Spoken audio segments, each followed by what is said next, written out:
bienvenue à tous encore une fois, ici l'image de l'Afrique et comme vous le savez, chaque semaine on parle des questions clés pour le développement du continent. Aujourd'hui j'ai l'honneur d'être avec monsieur Amadou Tidiane Fall qui est un administrateur civil et doctorant en philosophie politique venu du Sénégal. Bienvenue. Bonjour. Bonjour. Merci beaucoup. Merci d'être avec nous. Alors aujourd'hui, on parle souvent, il y a quelques semaines, on avait parlé de la libération ici au Rwanda, et puis on parle de plus en plus des perspectives continentales du développement. Vous êtes aussi focalisé davantage sur le développement de l'Afrique, économique, politique, sociale. Pourquoi cette concentration peut-être sur ce sujet en particulier? Bon, merci beaucoup, je vous remercie. D'abord, je voudrais saluer les Rwandais qui sont à l'intérieur du pays, comme ceux de la diaspora qui nous regardent, et aussi les Africains qui sont ici et ailleurs, et les citoyens du monde entier. Donc, comme vous l'avez dit, j'ai une pensée particulière pour l'Afrique, pour le développement de l'Afrique. Vous avez parlé tout à l'heure de la journée de la libération du Rwanda. Je pense que c'était le 4 juillet. Le 4 juillet. Donc, cela montre effectivement, comme j'ai l'habitude de le répéter à chaque fois que je fais des publications sur l'Afrique, il n'y a pas de destin forclos, il n'y a que des responsabilités désertées. Et peut-être nous allons y revenir. Donc, ce qui s'est passé au Rwanda et ce qui se passe actuellement prouve nettement que s'il y a la volonté, s'il y a l'esprit de groupe, que tout est possible dans notre chère Afrique. Nous avons tant de potentialités, même si nous avons tant souffert, et qu'actuellement, il y a quelque part des déchirements, il y a des manquements, la jeunesse est un peu déboussolée, mais nous pouvons trouver en nous la force qu'il faut pour continuer à rêver et pour continuer à croire au développement, je le pense fondamental. Alors, depuis quelque temps, on parle de renouveau de l'Afrique. C'est pas nouveau, bien sûr.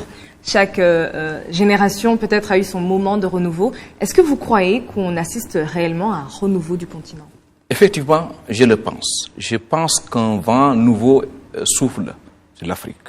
Donc, si vous constatez un peu à travers ce qu'on aperçoit dans les médias, dans beaucoup de pays, il y a des voix qui se lèvent. Et j'en suis heureux, ce sont des voix de jeunesse.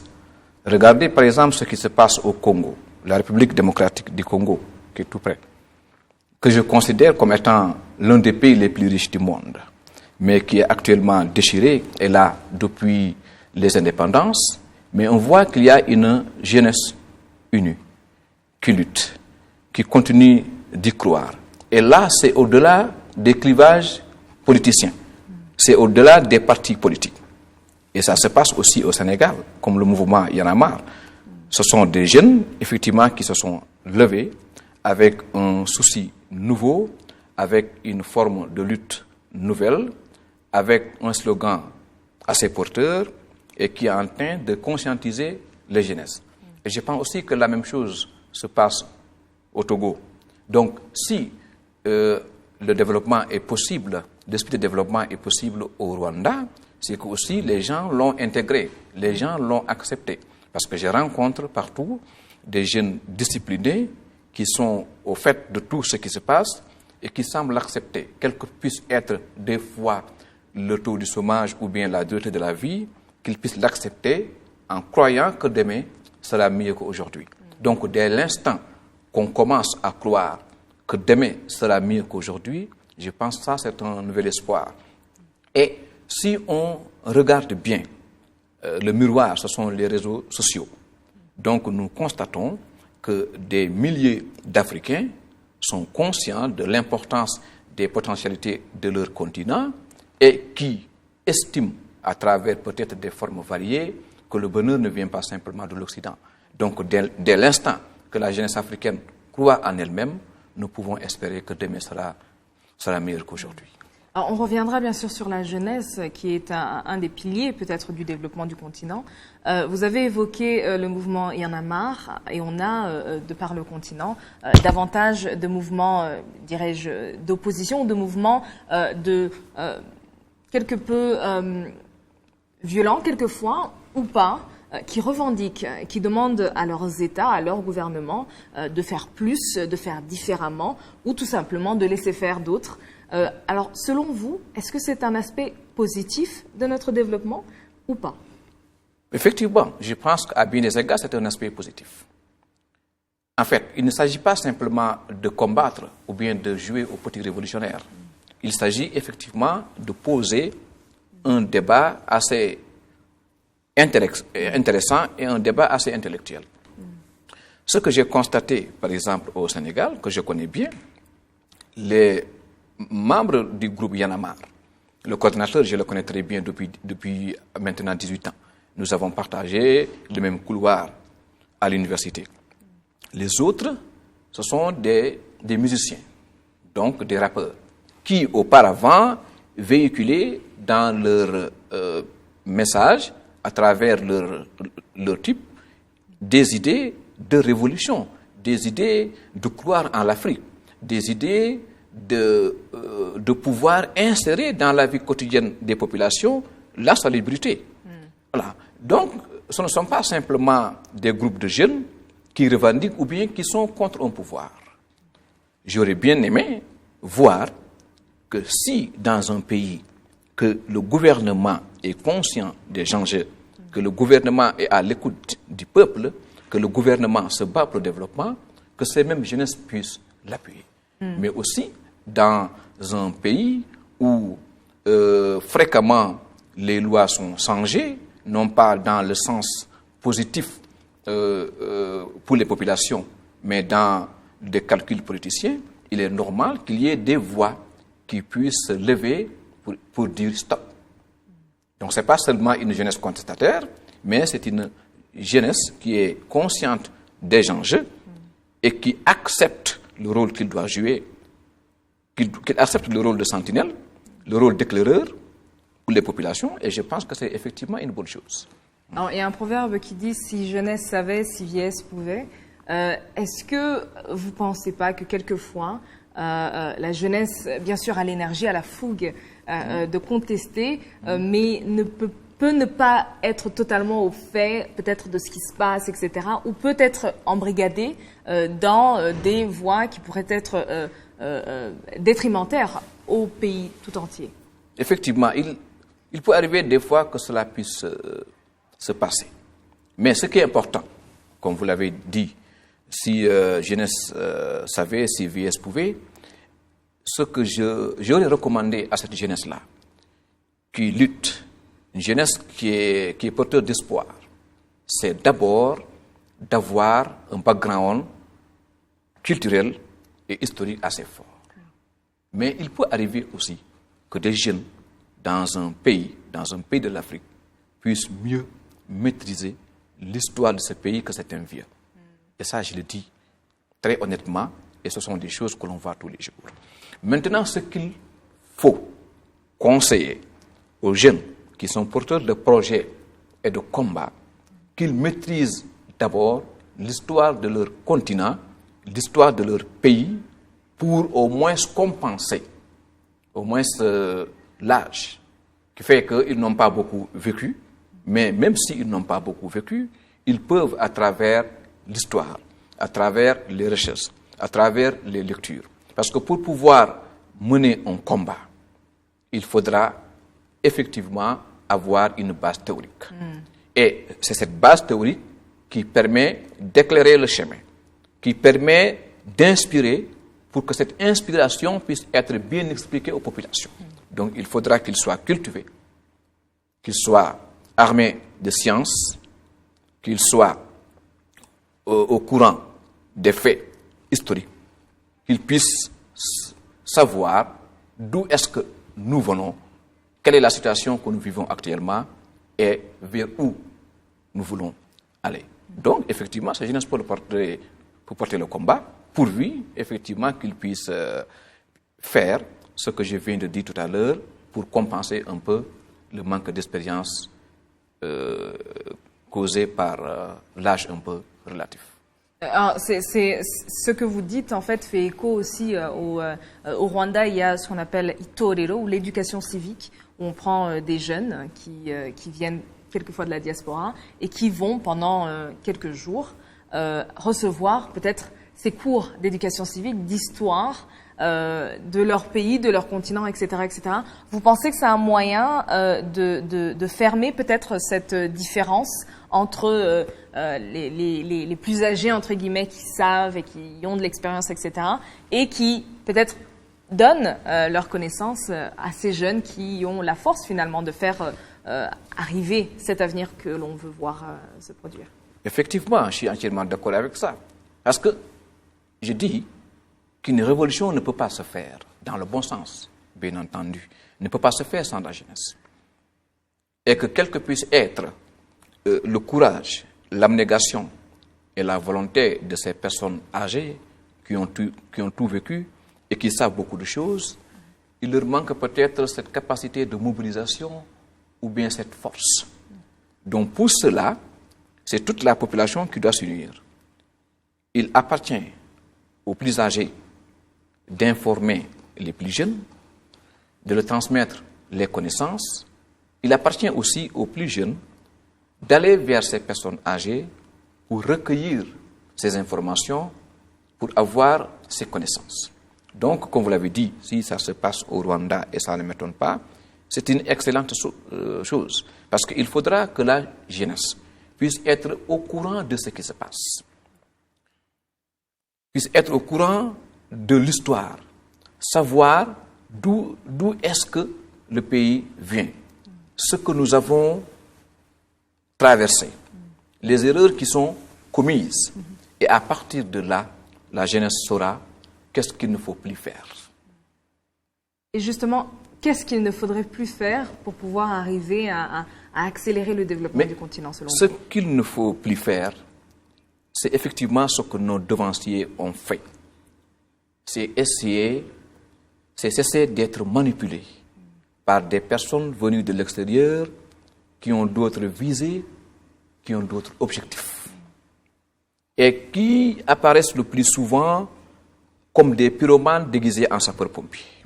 Alors qu'au fond, ce qui les intéresse, c'est le pillage. Ce qui les intéresse, c'est notre force de travail. Ce qui les intéresse, ce sont nos ressources. C'est passé beaucoup de choses. Quand on regarde des pays en Afrique, quand on regarde, par exemple, la République démocratique du Congo, quand on regarde l'Angola, je me suis dit, quel gâchis. Ce sont des pays qui ont passé tout leur temps à se battre. Et s'ils avaient concentré cette énergie-là à développer le pays, on parlerait aujourd'hui de l'Angola, comme on parle de l'Angleterre ou de la France. On aurait pu parler de la République démocratique du Congo comme on parle de la Chine ou du Japon.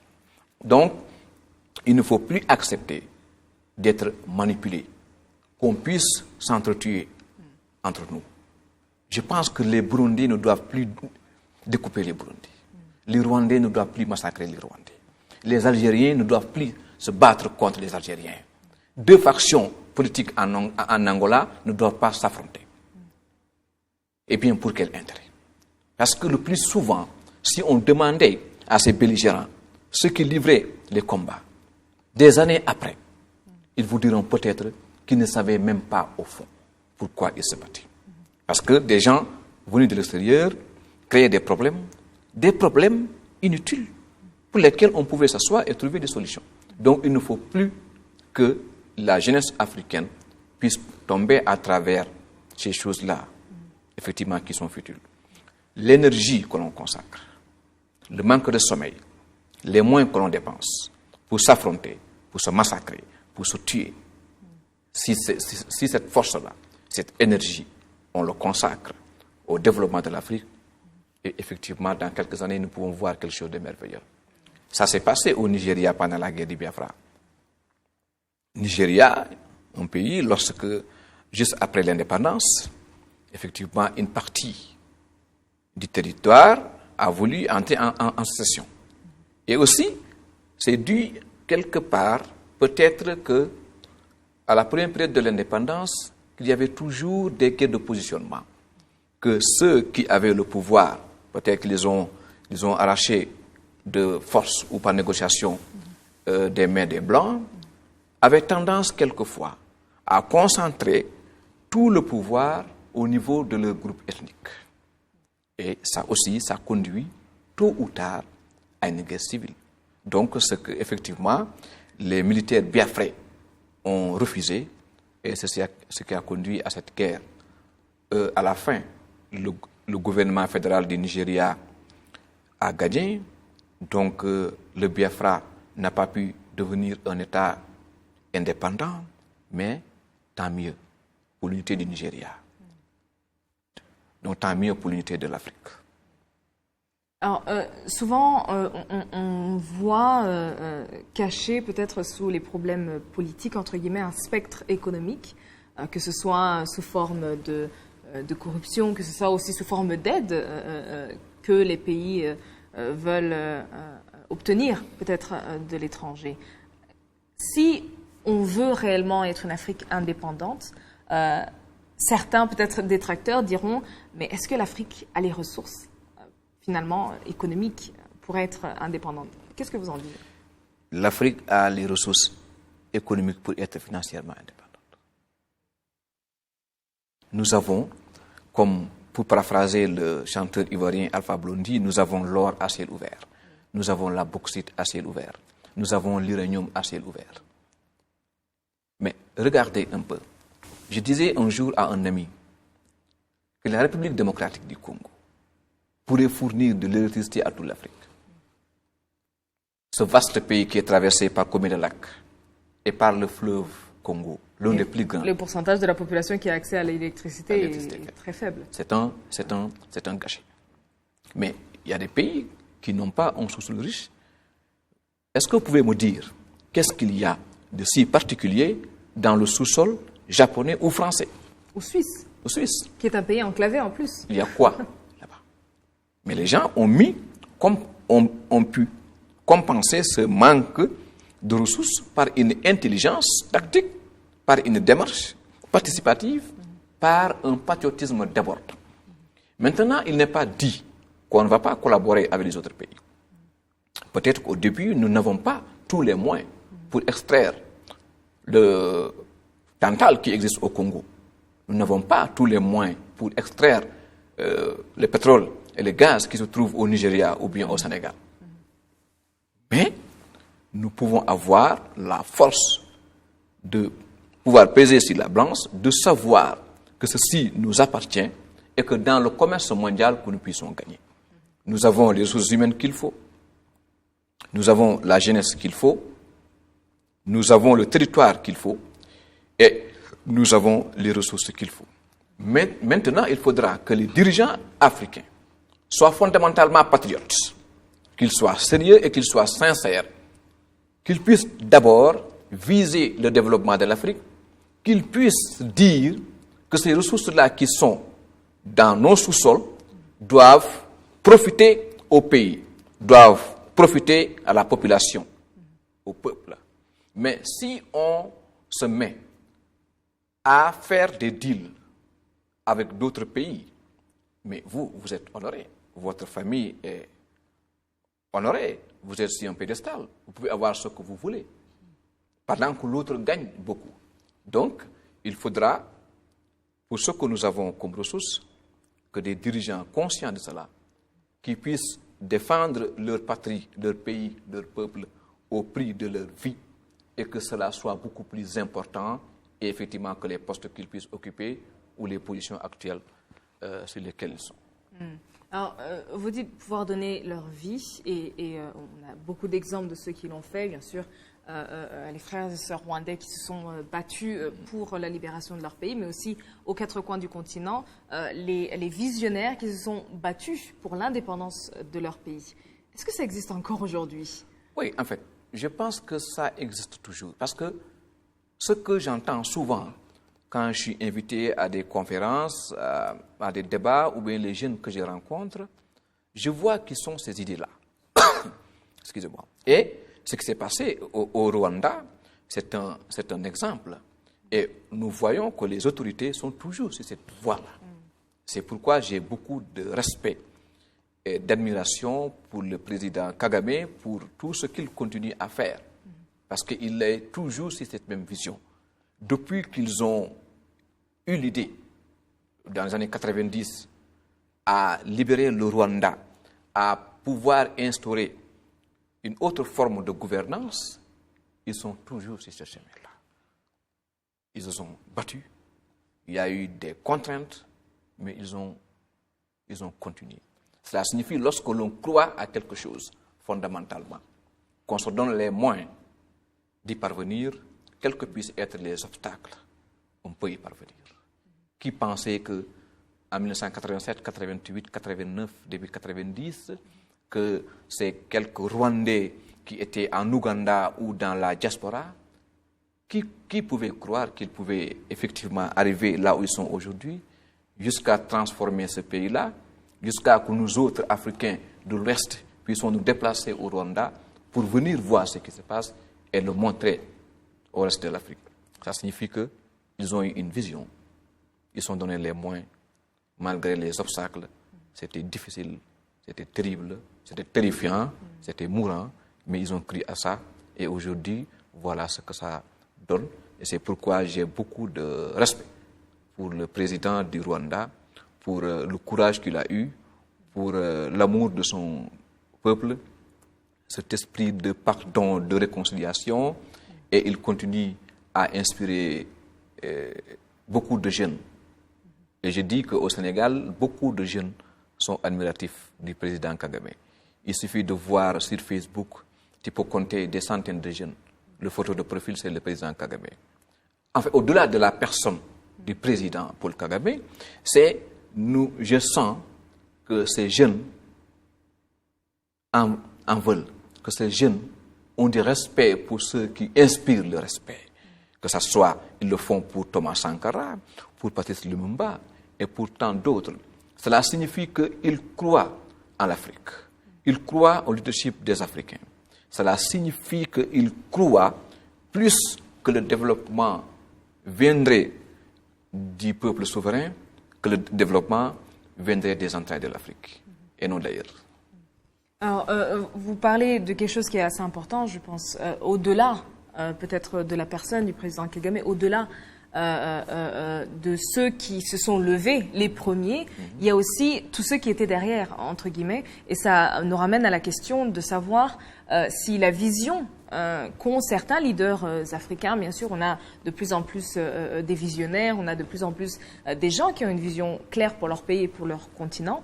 Est-ce qu'on a réellement au niveau de la société un soutien, un support et peut-être une demande de changement qui s'est déjà montré, qui s'est déjà manifesté et qui permet à ces leaders, à ces visionnaires peut-être de continuer de progresser? Ou est-ce qu'on a des visionnaires et le reste de la société qui veut rester dans le statu quo?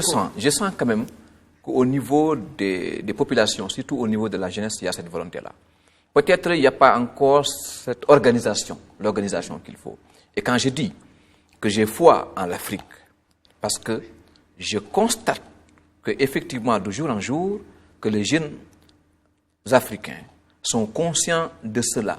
Peut-être il leur manque un catalyseur, il leur manque un leader. C'est vrai que, d'autre part, beaucoup de jeunes sont intéressés par autre chose. Ils veulent risquer leur vie à travers la Méditerranée pour se rendre en Europe, ou bien ils ont d'autres visées. Mais il y a quand même des organisations, il y a quand même des jeunes qui sont conscients du problème de l'Afrique. Peut-être il leur manque une organisation, ou bien il leur manque un leader qui puisse les guider vers leurs rêves. Et lorsqu'ils trouveront peut-être ce leader-là qui est prêt à se sacrifier, les guider vers le rêve, je pense qu'ils vont y parvenir. Au Sénégal, nous voyons depuis quelque temps, bon, peut-être la forme, on peut en discuter, un collectif. France dégage. Des gens qui prônent effectivement le consommer local, le retour aux sources. Ils disent qu'il y a une autoroute à péage qui est gérée par les Français. Maintenant, le petit commerce est catalysé par une firme française Auchan, lorsque vous quittez l'aéroport international Blaise Diagne pour aller au centre de Dakar, dans les airs sont des stations Total, c'est français, et lorsque vous voulez retirer du cash, ce sont les banques françaises. C'est la B6 de PNB Paribas, c'est la SGBS de la Société Générale. Donc on voit qu'il y a des jeunes, effectivement, qui se constituent en collectif. Non pas parce qu'ils ont une haine envers les Français, non. Parce que nous avons des liens historiques plusieurs fois séculaires, mais parce qu'ils revendiquent un certain nationalisme, une certaine fierté africaine, une certaine fierté de consommer local. Donc je pense qu'il y en a quand même des jeunes qui y croient, et lorsqu'il y a un catalyseur, il y a un leader qui est porteur d'espoir, je pense que nous pouvons aller vers des lendemains meilleurs. Mais il faut y croire. Il faut y croire, et puis il faut poursuivre peut-être le chemin vers... Poursuivre le chemin, et aussi les combats qui seront menés, que ce soit des combats sur une base idéologique très forte. Et quel que puisse être ce qu'on a vécu, quelles que puissent être les souffrances, qu'on puisse continuer à penser à libérer l'Afrique au-delà des clivages. Et effectivement, ce que le FPR a fait, c'est pas seulement un regroupement de Rwandais qui étaient en exil, qui étaient catégorisés à appartenir à un groupe ethnique. Non. Même si, effectivement, la plupart appartiennent à ce groupe ethnique-là, et je ne crois même pas à ces groupes ethniques, mais ils avaient en l'idée la libération de tout un pays, non pas simplement le retour ou l'intégration de ceux qui appartiendraient à un autre groupe ethnique. Et nous avons vu que malgré tout ce qui s'est passé, lorsqu'ils sont venus, lorsque la capitale a été prise le 4 juillet, effectivement, tous les jalons qui ont été posés après ont prouvé que ces gens avaient réellement en eux l'idée de la libération de tout le Rwanda, non pas de l'intégration de ceux dont leurs parents ont été cherchés de force. Il faut arrêter les clivages. On va en parler tout de suite. On va passer à une courte page de publicité et puis on continue avec la discussion très intéressante. Restez avec nous.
Merci d'être resté avec nous. On est de retour sur l'image de l'Afrique. Et juste avant le moment ou la vidéo que vous avez vue, nous étions en train de parler avec Amadou Tidiane Fall, qui est administrateur civil et doctorant en philosophie politique. Et nous parlions du développement du continent et des questions surtout qui sont liées à la jeunesse et comment la jeunesse peut jouer un rôle plus important dans le futur du continent. Et on avait parlé de la question des clivages qui sont d'origine sociale, bien sûr, quelquefois, qui sont quelquefois d'origine politique, d'origine économique. Alors, selon vous, et vous nous expliquiez qu'il faut absolument lutter contre des clivages qui sont trop importants dans notre société. Selon vous, est-ce qu'on a encore des sociétés qui connaissent un clivage fort, ou est-ce qu'avec la mondialisation et les réseaux sociaux et la communication sans fin, on est arrivé à des systèmes qui sont plus brouillés, entre guillemets? Oui, effectivement. Ça a tendance à disparaître quand même. Ça a tendance à diminuer, même s'il y a des résistances. Et que l'Afrique a beaucoup souffert de ça. Parce que si on regarde un peu, la plupart des guerres, la plupart des déchirements qu'a connu le continent avec des conséquences désastreuses qui ont retardé le développement du continent, donc par le truchement du retard de développement de beaucoup de pays, et ce sont les clivages ethniques. Et c'est vrai que ces clivages-là ont été plus ou moins élastiqués par d'autres influences, qui fait que les gens ont intégré cette image de la haine de l'autre et cette image que l'autre ne mérite pas mieux que moi. Cette image, pourquoi c'est l'autre toujours qui dirige? Cette image, mais effectivement, pourquoi c'est lui qui détient tous les moyens et moi je ne détiens rien? Et c'est regrettable parce que si nous voyons ce qui nous unit est plus important que ce qui nous sépare. Si après, on fait une rétrospection, on se rend compte qu'on a été quelque part idiot. Pourquoi il aura fallu se battre pour des choses qui sont inutiles? Pourquoi il aura fallu se battre dans un petit pays qu'on appelle le Rwanda pour des gens qui partagent le territoire depuis des millénaires, des gens qui parlent la même langue, les gens qui croient au même Dieu, les gens qui ont les mêmes rites, les gens qui ont les mêmes cultures? Pratiquement. Mais d'où vient cette opposition-là? Peut-être c'est une opposition entretenue depuis des années, depuis des siècles, par ceux qui nous ont colonisés et qui continuent d'être entretenus par les premiers dirigeants qui, peut-être par un réflexe identitaire de fierté mal contrôlée, pour pouvoir continuer à régner. Parce que si vous voyez un peu, les guerres tribales, ethniques en Afrique étaient un peu liées à l'existence des partis uniques. Si effectivement, dans un pays avec plusieurs ethnies, plusieurs groupes ethniques, et qu'au début il n'y avait qu'un parti unique, le secrétaire général, le dirigeant du parti, donc appartient forcément à un seul groupe ethnique. Donc qui fait, au-delà même qu'il pensait à son groupe ethnique, peut-être il pensait au parti politique, au parti unique qu'il dirige, et dans beaucoup de pays, tout le peuple était forcé à adhérer au parti unique. D'autres pourraient voir ça comme étant la monopolisation, n'est-ce pas, du pouvoir par un seul groupe ethnique. Donc, est-ce que c'est uniquement des groupes ethniques? Parce qu'aujourd'hui, on a justement ces groupes sont moins clairs qu'auparavant. Non, effectivement, ça a évolué. Ce sont toujours des réflexes identitaires. Que ce soit parce qu'ils appartiennent au même territoire, ou bien même par rapport à des croyances. Qu'ils appartiennent à la même religion, ou dans une même religion, ils ont une vision sectaire. Donc, ces groupes-là, effectivement, ça existe. Et il ne faut pas nier la réalité. Ce sont des choses auxquelles nous devons faire face. Nous devons faire face avec beaucoup de courage, beaucoup d'abnégation, mais encore beaucoup de lucidité. Ce qui se passe effectivement au Nigeria, c'est un réflexe identitaire. Je ne peux pas dire que dans Boko Haram, il n'y a que des Hausa ou bien il n'y a que des Fulani. Mais il y a pratiquement tous les représentants des groupes ethniques qu'on retrouve au Nigeria, mais les gens sont regroupés au sein d'une entité sectaire par rapport à une vision qu'ils partagent. Eux seuls savent leur réelle motivation. Et donc, ces groupes sectaires de réflexes identitaires, que ce soit lié à l'appartenance à un groupe ethnique ou bien l'appartenance à une secte d'inspiration religieuse, ce sont des choses, effectivement, qui existent. Mais c'est moins grave et moins dense de ce qu'on a effectivement connu au début des indépendances. Parce que, comme je l'ai dit tout à l'heure, ce qui s'était passé au Nigeria, c'était effectivement une revendication de territoire. Les Biafrais disaient qu'ils ont le territoire le plus riche et ils ont toujours été exclus du commandement. Voilà. Parce que pour eux, c'est un peuple, c'est une ethnie qui habite le Biafra. Donc le fait que les Biafrais, en dehors du territoire qu'ils partagent, soient exclus du cercle de commandement, pour eux, c'est l'ethnie à laquelle ils appartiennent qui est exclue du cercle de commandement. Alors, c'est important quand même que vous disiez que certains groupes sont d'inspiration religieuse. Comme vous savez, on a une montée des extrémismes et des actes de terrorisme, etc., qui menacent finalement tout un différents types de pays, à savoir les pays africains, mais aussi l'Europe, les États-Unis, etc. Donc, ce sont des groupes d'inspiration religieuse et souvent on fait l'amalgame où on dit que ce sont des groupes religieux ou d'extrémisme religieux. Quelle est la différence entre les deux? Effectivement. Pour d'abord signaler que les connexions de ces groupes, qui sont d'inspiration d'extrémisme religieux, ces groupes ont des connexions avec d'autres groupes, même en dehors du continent. Parce que si on voit actuellement ce qui est en train de se passer au Sahel, ce qui se passe en Libye, au Mali, au Nigeria, quelque part au Tchad, mais effectivement c'est lié. Maintenant, ce qui caractérise ces groupes-là, un phénomène plus ou moins nouveau, c'est qu'ils mettent en avant non pas des intérêts africains de revendication d'une indépendance totale de l'Afrique ou bien d'une liberté, ils ne mettent pas en avant la revendication pour l'accession d'un groupe ethnique au pouvoir, ils ne mettent pas en avant l'appartenance de même territoire et ils ne mettent pas en avant l'appartenance ou bien le partage de la même langue.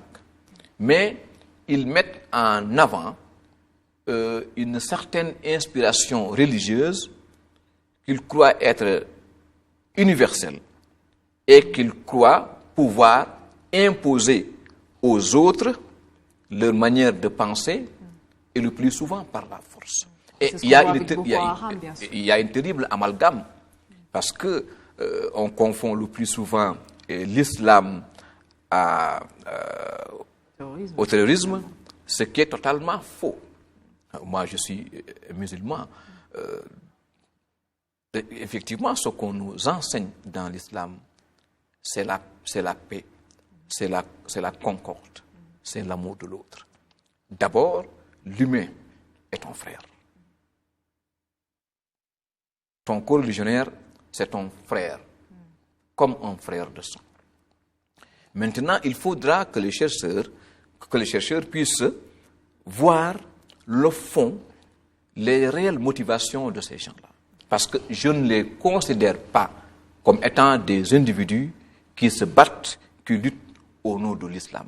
Pour l'islam. Ils se battent au nom de l'islam. Pour eux, ils se considèrent comme étant de vrais, de réels musulmans, qu'il y a de faux musulmans et qu'il y a des mécréants qu'il faut fondamentalement convertir. Mais si on voit de près que la plupart de ces dirigeants ou bien de ces combattants, ce sont des gens qui ne prient même pas. Ce sont des gens qui ne savent même pas lire le Coran. Mais je pense qu'il y a d'autres motivations ou bien il y a d'autres puissances qui sont tapies dans l'ombre, qui ont d'autres intérêts et qui continuent à manipuler ces groupes-là parce que c'est encore plus dangereux. Parce que ce sont des groupes qu'on ne peut pas facilement repérer. Parce que si c'était une guerre ethnique, une guerre tribale, une revendication territoriale, on peut circonscrire facilement. Exactement. On peut cibler facilement. Mais là, ce sont des gens, on ne sait pas d'où est-ce qu'ils viennent. L'État islamique, tu vois des gens qui, des fois, quittent l'Europe, qui sont des Français. Pas besoin de quitter quelquefois. Quelquefois. Ils sont embrigadés à domicile. Effectivement, avec les relations qu'il y a. Et c'est ça qui est dangereux. Je pense que c'est quelque chose qu'il faut éradiquer. Et il faudra une volonté politique assez forte pour pouvoir l'éradiquer parce que ça déstabilise tout un pays. Ça est en train de déstabiliser tout un continent et tout le monde entier. Regardez ce que l'Iran a fait au Mali. Ça déstabilise. Un jour, j'avais écrit une contribution. J'étais dans une conférence avec le ministre malien de l'époque des collectivités territoriales, mais je lui dis ce qui se passe au Mali a une conséquence directe, plus ou moins directe, de la déstabilisation de la Libye. Et ça risque de toucher d'autres pays. Ça risque de toucher l'Algérie, le Tchad. Donc tout le Sahel est concerné. Donc il ne faut pas simplement le voir comme étant un conflit géographiquement localisé, mais c'est un conflit qui se passe quelque part sur un territoire, mais avec des ramifications qu'on ne peut pas contrôler, avec des influences qu'on ignore. Alors, ce dont on parle réellement, comme vous l'avez dit, ce n'est plus une guerre qui est basée sur la géographie, ce n'est plus une guerre d'une ethnie contre une autre, c'est une guerre des idées. Et une guerre des idées, bien sûr, c'est à travers quels moyens, à travers quelles méthodes, peut-être, à travers quelles avenues, est-ce que ces messages sont propagés. C'est souvent les médias sociaux, Internet, etc., etc. On a de plus en plus une foule de messages qui sont transmis à nos jeunes directement, quelquefois directement sur leur téléphone ou sur leurs ordinateurs. Quel est, selon vous, peut-être, est-ce que ça porte un risque, autant que quelquefois on le dit, d'avoir accès à tant d'informations sans peut-être quelquefois avoir la capacité de trier, de filtrer ce qui est bon et ce qui n'est pas bon? Effectivement, là il y a un risque quand même et on le voit. Parce qu'il y a un grand risque de manipulation. Et surtout aujourd'hui, avec le développement des nouvelles technologies, il est très facile de faire des montages, d'envoyer des messages avec des images qui ne collent pas à la réalité. Donc il y a effectivement un réel risque de manipulation. Et si on ne fait pas attention, ça risque de produire l'effet contraire. Et on le voit tout le temps. Il faudra maintenant que quelles que puissent être les manipulations, que quels que puissent être des fois les messages de haine, des messages contournés que l'on envoie, l'intelligence de la jeunesse est supérieure à ça. C'est un mal nécessaire, les réseaux sociaux, parce que c'est grâce aux réseaux sociaux et particulièrement au réseau Facebook que beaucoup de révolutions pendant le printemps arabe ont pu effectivement se faire. Donc c'est un mal nécessaire. Il faudra que la jeunesse puisse savoir que ce n'est pas une fin en soi. Nous avons de nouvelles technologies. Comment est-ce que utiliser ça en bon escient pour qu'on puisse arriver au but, qu'on puisse arriver au combat, qu'on puisse remporter le combat final. Le combat final, c'est ne plus vivre sous le joug des puissances qui veulent continuer à nous dominer. C'est ne plus vivre sous le poids des dirigeants qui ne croient plus en l'Afrique. C'est ne plus accepter à être sous la direction des régimes qui ne sont intéressés que par leurs propres soucis et leurs propres besoins. Donc, il faudra effectivement utiliser ces nouvelles technologies qui sont actuellement à notre portée, à portée de tous, de façon optimale, essayer de voir comment est-ce qu'en tirer le bénéfice le plus grand bénéfice possible. Quel que puisse être le danger que ça peut procurer, quelles que puissent être les manipulations, n'est-ce pas, qui puissent en provenir, je pense que l'intelligence, quand même, de la jeunesse est supérieure à ça pour pouvoir effectivement séparer la mauvaise graine. On a parlé, la bonne graine de l'ivraie. On a parlé plutôt des produits fabriqués localement. Et quand on parle des nouvelles technologies, bien sûr, elles sont fabriquées en dehors du continent et souvent pour un objectif, bien sûr pour un profit, mais aussi pour un objectif bien particulier. Est-ce que vous pensez que c'est une limitation, le fait que ces technologies nous soient déversées presque, nous soient données, sans qu'on puisse réellement... Est-ce qu'on peut réellement en être maître? Être maître de quoi? Être maître de cette technologie, être maître de cette nouvelle communication, des médias sociaux, des réseaux sociaux, etc., etc. Parce que jusqu'à maintenant, on se place comme étant des consommateurs. Et on consomme Internet, on consomme les médias sociaux. Est-ce qu'on peut réellement en être maître? Oui, pourquoi pas? Parce que, en fait, à chaque fois, on voit de temps en autre, dans un pays ou dans un autre, quand même, des jeunes africains qui se distinguent de façon brillante dans ces domaines-là. Même si, effectivement, les entreprises sont détenues par ceux que nous connaissons.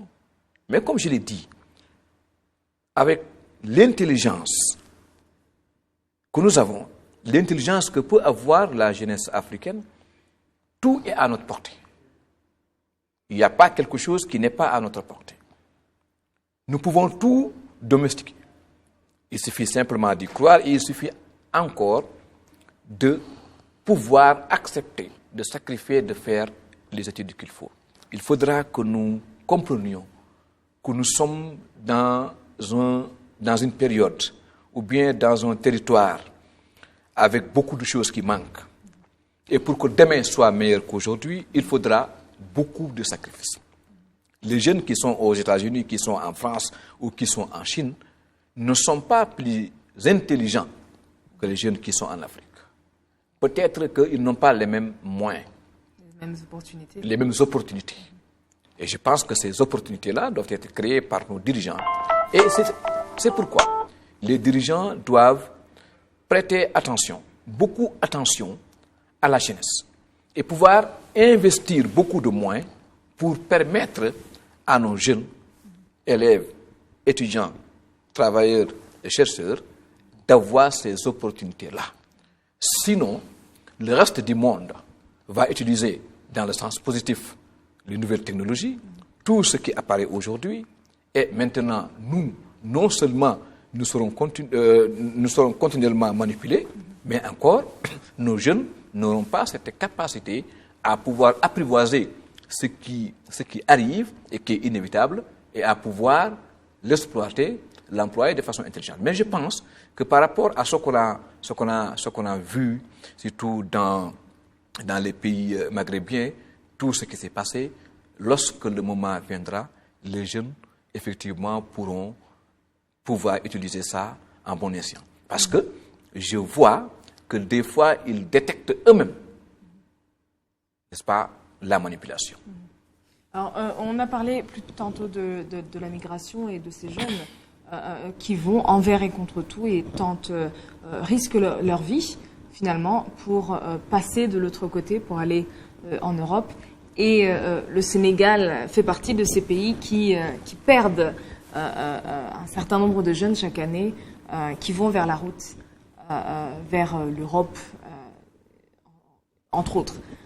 Est-ce que vous pensez, avec tout le travail qui a été fait pour la sensibilisation, pour parler à ces jeunes, pour créer des opportunités aussi au niveau du continent, est-ce que vous pensez qu'on voit déjà la tendance changer? Est-ce qu'on a moins de jeunes qui ont envie de partir ou est-ce que ça paraît pas fonctionner, entre guillemets? Pour parler très franchement, très honnêtement, et de l'expérience que j'ai, le pays que je connais, le Sénégal, ça n'a pas diminué. Les jeunes, ont toujours cette folle envie de partir. Et lorsqu'on voit quelqu'un, je rencontre quelqu'un à Dakar, qui n'est pas encore parti, et qui dit, nonobstant ce qu'il voit, les bateaux qui coulent dans la Méditerranée, nonobstant ces milliers de jeunes qui meurent dans le désert, il veut partir. Ça signifie que ça devient fondamentalement inquiétant. Parce qu'il continue de penser que l'Europe, c'est l'Eldorado. Parce que ça se constate dans la vie quotidienne. Tu étais avec quelqu'un qui part en Europe, il fait 4 ans, 5 ans, il vient, tu vois un niveau de vie amélioré. Donc, tu continues à croire que la seule voie de salut, c'est l'immigration. Peut-être, même certains, et ce n'est même pas peut-être, certains préfèrent aller mourir loin de leur famille que de rester effectivement au pays et de continuer à vivre dans la misère et de voir ses parents souffrir. Tant qu'il n'y a pas d'opportunité, ils vont continuer à vouloir partir. On approche bientôt de la clôture, mais vous parlez de ceux qui reviennent. Et souvent, ce qu'on sait de fait, c'est que ces jeunes, peut-être qui ont réussi à atteindre l'Eldorado, entre guillemets, en réalité ont des conditions de vie très très dures. Misérables. Mais quand ils rentrent chez eux... C'est un mirage. Parce qu'il faut qu'ils essaient de montrer... Bon, moi, je me rends souvent en France. Et là aussi, il faut le dire que la plupart des migrants viennent des pays francophones. Le président Vladimir Poutine l'a dit, peut-être dans une boutade, mais effectivement, il a raison qu'en Afrique de l'Ouest, ils viennent de la Côte d'Ivoire, du Mali, du Burkina Faso, du Sénégal. C'est rare de voir peut-être un Kenyan, un Namibien, ou bien un Ougandais tenter ces expériences-là. Et là aussi, c'est une réflexion. Et ces jeunes-là, quand ils partent en Europe, en France, en Espagne, en Italie, et qui ne sont pas qualifiés, ils sont dans des conditions misérables. Ils travaillent misérablement et ils gagnent des miettes. Mais comme ils entretiennent le mirage, ils viennent au pays qu'une fois tous les 4 ans ou tous les 3 ans, et ils restent là-bas maximum 1 mois. Il faudra qu'ils puissent montrer aux autres qu'ils ont réussi, même si c'est un semblant de réussite. Donc, pour endiguer ce phénomène, il faudra des opportunités. Il faudra que les gouvernants puissent créer des opportunités au pays pour que les jeunes aient envie de rester au pays. Il faudra qu'ils soient fiers de leur pays. Il faudra les rendre fiers de leur pays. Tant qu'ils ne seront pas fiers de leur pays et qu'il n'y a pas d'opportunité au pays, on peut inventer toutes les méthodes possibles, mais les gens vont toujours tenter d'y aller. Même s'ils ne vont pas y parvenir, mais ils vont continuer à tenter. Alors, le mot de la fin, selon vous, qu'est-ce qu'il manque pour que l'Afrique atteigne cette image ou cette vision, cet objectif qu'elle s'est donné? Il manque le courage politique. Il manque le fait le manque de croire en nous-mêmes. Et il faut lutter contre la corruption.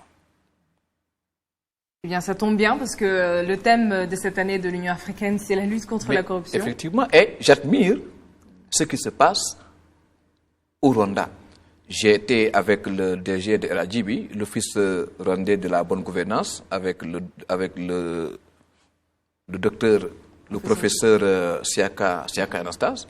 Donc, on a eu un entretien, et même un entretien avec beaucoup de fonctionnaires de Rwandais, qui fait quand même qu'on voit qu'il y a des efforts qui sont en train d'être faits. Il faudra que les travailleurs soient payés à la sueur de leur front, que les gens puissent gagner dignement leur vie, qu'on ne puisse pas se remplir les poches, avoir des comptes banques, avoir beaucoup de biens à l'étranger sur le dos des populations. Nous ne sommes pas pauvres, mais les richesses ne sont pas bien réparties. Ne sont pas bien répartis, et tant que les biens ne sont pas bien répartis, tant que nos avoirs ne sont pas bien gérés, et effectivement il y aura toujours un déséquilibre, et ce déséquilibre engendre la frustration, engendre le mal-vivre et engendre la révolte. Donc si nous voulons que les jeunes puissent rester en Afrique, il faut qu'il y ait des opportunités. Et pour qu'il y ait des opportunités, il faut qu'il y ait des leaders qui croient au développement. Et pour ça, ils doivent d'abord lutter contre la corruption. Qu'ils puissent être là parce qu'ils en ont envie, parce qu'ils sont prêts à se sacrifier pour leur pays. Ils sont prêts à se sacrifier pour leur peuple. C'est la seule voie de salut. Voilà, et ce sera le mot de la fin. Merci beaucoup. Et je pense qu'on a très bien compris. On a besoin de leaders qui sont visionnaires, qui sont prêts à se donner pour leur pays, mais aussi il faut créer un système social qui permet peut-être de faire avancer cette idée et de lutter contre les idées contraires. Merci beaucoup, Monsieur Fall. Un système de solidarité comme je le vois au Rwanda. Parfait. Merci beaucoup d'avoir été avec nous. C'est moi, je vous remercie. D'accord. Merci Et merci à vous tous d'avoir bien voulu rester avec nous. On a compris, il y a beaucoup de choses à faire et c'est chacun de nous, vous comme nous, qui devons faire le pas à notre niveau et être prêts à se sacrifier pour la vision d'une Afrique meilleure. À très bientôt, à la semaine prochaine sur l'image de l'Afrique. Au revoir.